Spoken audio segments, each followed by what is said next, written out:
Welcome to Narrowboat with James Bill. Hope you're very well. Thanks for joining me. We were going to go cruising today, but Rob's called it off because there's a little bit of drizzle outside. And I've got a bimini over my stern and he hasn't. So we were going to do about 4 locks. It's about 4 hours. So I don't blame him. It's horrible outside. But there's going to be a little break in the clouds tomorrow, which over the weekend. And we've got to move up to Boxmoor. So we're going to take that opportunity then. Today, though, I'm going to stay inside the boat. And I'm going to address my lighting problem in that corner there. You'll remember I made that lamp with those 3 things which were meant to hang down. They didn't, they shone upwards, and as a result of which it made less light because it cast a shadow over that area there. So I'm going to take it apart, rebuild it, turn the bottles upside down, but then I'm going to have the same problem in the top area. So I'm going to put a few more bulbs in and see if I can illuminate it upwards and downwards as well. Just got to work out a way to make some kind of lampshade or something for the top, but that'll be the plan.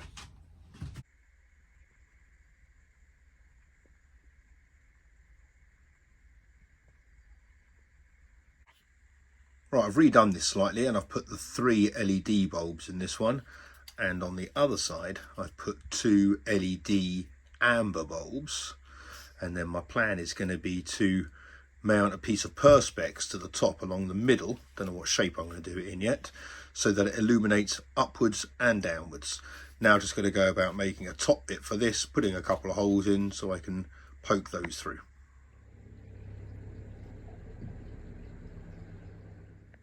Right, so I've got these mounted now on the bottom. I haven't put the sides on or clad it or anything yet. That's all the cabling at the back. Those are the 2 amber ones poking through the top. And now I'm going to basically finish this up and then start looking at the acrylic.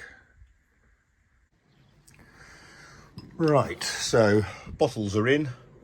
And now, before, what I want to do is paint them. So I'm going to, not the bottles, the wood. So I'm just going to put in some filler now. Well, I'm just waiting for this filler to finally go off, and then I'll sand that back and then paint this. I don't know what I'm going to do with this back bit yet, but you'll see it's kind of much better now. They face downwards, they're all nicely securely mounted. I've gone for the pink bulbs in all of these, so it's those ones there. And on the top I've gone for LED ambers, and I was trying to work out what to do on the top there. I could just have them shining up, but that'd look a bit weird. So yesterday I had to go down to see our friend Carol down in Southampton because she needed, her fence basically blew down, and at the back of her fence is like a little alleyway, so it's blocking that. So she asked me to go down and do that, so I did. When I was down there, she gave me my birthday present, which was this that she had commissioned for me. It's it's cast out of brass. I mean, it's well nice. Weighs quite a lot. It's beautiful though. But it got me thinking. I'm just going to kind of mount that there. I might do something else with that. But it got me thinking about how to illuminate or make like a canal shape, like a boat, narrowboat shape thing to go up there. And I'm going to go with Perspex. I've got a bit of offcut from the floor panels down here. And if you do it in a particular way, you can diffuse the light. And if it's thick enough, it might work quite well. So that's what I'm going to give a go. I've got this bit of Perspex here, which is kind of the right size. It might overhang a bit, but if I do it like a narrowboat, then that'll be all right. So I've drawn a kind of a picture of a narrowboat. I'm going to put that on there, cut round it, and then basically see what it looks like. And then this is clear Perspex, so I'm going to have to sand it back and put basically a grain on it, and that will make it frosted. So that's my plan. The only problem with cutting Perspex is that it's really horrible to cut. It gets really hot and therefore it sticks to the blade. So I'm not going to be able to use a jigsaw for this. I'm most likely going to have to use a hand saw and just do it really slowly really. But I'm going to mark it out first. Okay, I've sanded it down. I now need to paint it.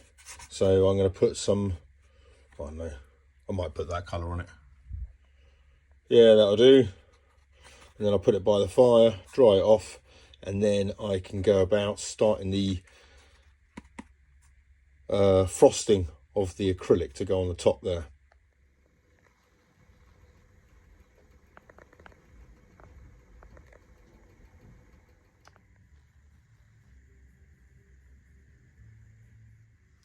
Right, so I've put the holes in the bottom of this.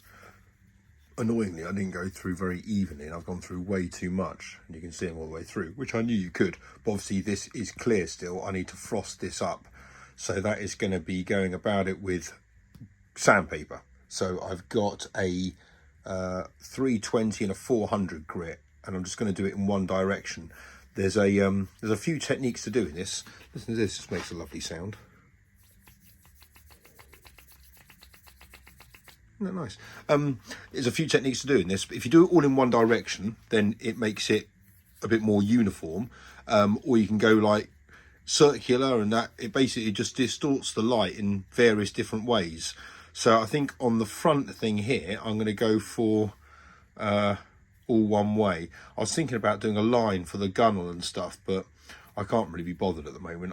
I might, you know, I could always redo it or whatever, but I think that's going to look quite good frosted. But I'm going to put it up without it being frosted and show you what it looks like, because it's a massive difference. So I'm just going to wait for that thing to dry. Okay, here's the unit back up on the wall. It looks quite nice like that, to be honest, although when you actually look at the lights, they're not particularly nice on the eye. So those go back in there.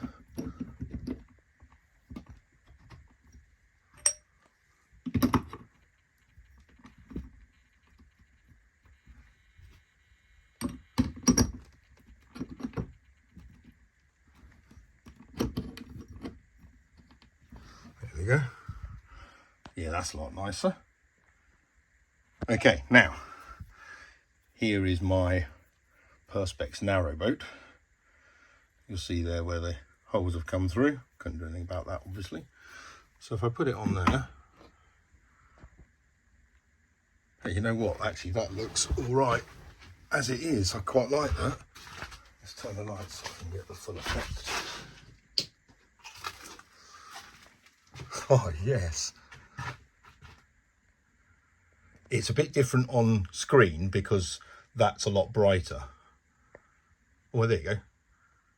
That's what I see. Oh, that's good. I just tapped the screen. I love that.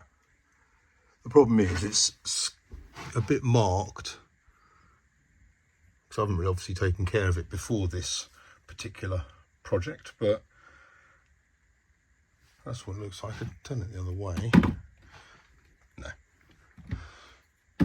Although that's the way the boat's facing.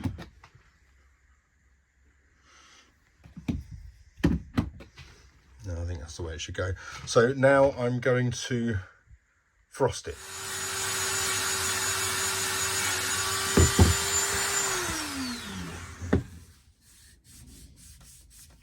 That's made the bottom of it much more frosted, which is going to make it harder to see those bulbs, basically. So that's quite nice. You see here, now it's frosted, all these little blemishes. Don't know if the camera's picking that up, but they've all got to come out, otherwise it'll be really visible when you put the light under it.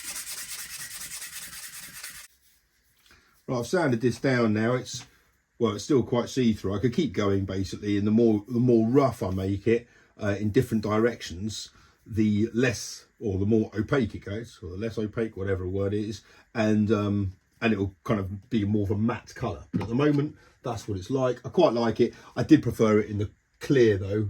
I'm sure many of you did, because it just enhances the shape a bit more. It looks a bit kind of, I don't know, cheap, but like a display kind of thing. But I quite like it.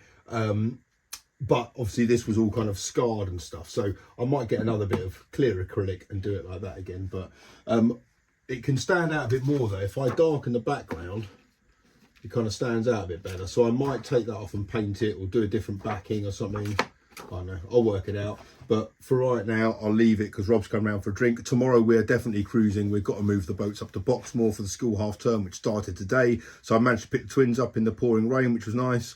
And hopefully there's quite a lot of locks to do tomorrow, and there's Canterbury, so it depends on traffic and kind of, yeah, how long it takes us to get through Canterbury. But hopefully if we can get to Boxmoor, that'd be great. We've got 2 weeks there, and then we can mosey on through Berkhamsted after that. But that'll be the plan. Until then, take care. Bye-bye.